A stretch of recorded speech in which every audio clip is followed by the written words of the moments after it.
OSF খুব শীঘ্রই বাংলা সাহিত্য নিয়ে ধারাবাহিক নিয়ে আসতে চলেছে টিভির পর্দায়।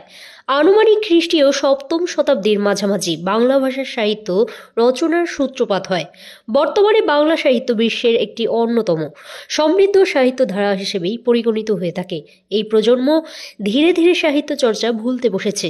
রবীন্দ্রনাথ ঠাকুর, শরৎচন্দ্র চট্টোপাধ্যায় সহ বিখ্যাত সাহিত্যিকদের গল্প নিয়ে বাংলা সাহিত্যের সাথে নতুন করে পরিচয় করাবে ওএসএফ। ইতিমধ্যেই কলকাতা সহ বাংলার বিভিন্ন প্রান্ত থেকে অভিনেতা অভিনেত্রীরা অডিশন দিয়েছেন এই প্রজেক্টের জন্য এবং পরবর্তী সময়ে অডিশন চলবে। খুব শীঘ্রই নির্বাচিত অভিনেতা অভিনেত্রীদের নিয়ে শুটিং হবে। আগামী বছরের শুরুতেই ফ্রেন্ডস টিভির পর্দায় আসতে চলেছে 5 দিনের সাহিত্য। নির্বাচিত বিখ্যাত বাংলা সাহিত্যর গল্প অবলম্বনে 5 দিনের ধারাবাহিক পর্ব চলবে।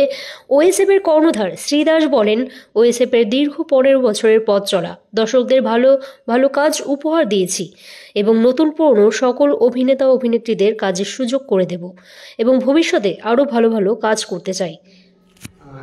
আজকে আমাদের মহরত হয়েছে, আমাদের প্রথম অডিশনের পর্ব আমরা শেষ করেছি। আরও কিছু জায়গায় আমরা অডিশন নেব। আজকে আমরা আনুষ্ঠানিকভাবে শুভ দিনে আমরা মহরতটা করলাম। আমাদের প্রোডাকশন হাউসে সামনেই আমাদের 15 বছরে পালিতে চলেছে হাউস, তো তার আগেই আমরা একটা মহরত করলাম। নতুন বছর নতুনভাবে আমরা শুরু করতে চলেছি পুজোর মাধ্যমে। আর অনেক কিছু বাধা, অনেক কিছু বিপত্তি, অনেক কিছু বাদ দিয়ে সেটাকে অব্দি জয় করে আমরা আজকে নতুনভাবে কাজ শুরু করলাম। 5 দিনের সাহিত্য। এটা একটা সাহিত্য গল্প, সাহিত্য বেসিক গল্প আমরা নিয়েছি। শরৎচন্দ্র, রবীন্দ্রনাথ ঠাকুর এরকম টাইপের কবি সাহিত্যিকদের গল্প নিয়ে আমরা করছি। 5 দিনে গল্পটা করছি। কোথায় দেখা যাবে? সোম থেকে শুক্র ফ্রেন্ডস টিভিতে চলবে 5 দিনের সাহিত্য। এখানে নতুন পুরনো সবাই এখানে কাজ করছে। আর এটা ভবিষ্যতে পরবর্তীতে চিন্তা আছে আমাদের সিরিয়াল বেসিক ভাবে ধারাবাহিকভাবে করার পরে সেটাকে আমরা ফিল্ম আকারে লঞ্চ করবো মার্কেটে। কারা কারা রয়েছে এই প্রজেক্টের সাথে? অ্যাকচুয়ালি এখানে আছে বলতে এখানে নবীন প্রবীণ সবাই কাজ করবে। আমাদের এখানে অভিনেতা অভিনেত্রীরা যাদেরকে আমরা প্রতিনিয়ত টেলিভিশনের পর্দায় দেখি, তারা ধারাবাহিকে কাজ করবে। আর দ্বিতীয়ত হয়েছে আমাদের বেশ কিছু পরিচালক আছে যারা আমাদের টিভি সিরিয়ালের সঙ্গে বহুদিনে যুক্ত, তারা এখানে ডিরেক্টরিয়াল পার্টে তারা থাকছে আর কি।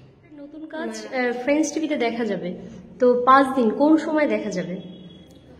মোটামুটি আমরা সন্ধ্যের দিকে রাখার চেষ্টা করেছি, কেন আশা করবো এত সুন্দর একটা কাজ বিগত কিছু দিন ধরে ওএসএফ আমাদের সাথে অনেকগুলো প্রজেক্টে আছে, আমরাও সহযোগিতা করেছি, ওএসএফও প্রচন্ডভাবে আমাদের সহযোগিতা করেছে। সন্ধ্যের দিকে রাখার চেষ্টা করবো, কারণ যারা বাড়িতে থাকেন তাদের সন্ধ্যের দিকে টাইমটা একটু ফ্রি থাকে, তো সেই জন্য চেষ্টা করবো এই যে এত সুন্দর প্রজেক্টটা প্রত্যেকটা মানুষের কাছে যেন সুন্দরভাবে প্রজেকশনটা হয়, সেই জন্য আমরা ওই 6টা 7টা সেটা টাইমটা পরে ডিসাইড করা হবে, পরবর্তীকালে সেটা আপনাদের জানিয়ে দেওয়া হবে। কোথায় দেখা যাবে?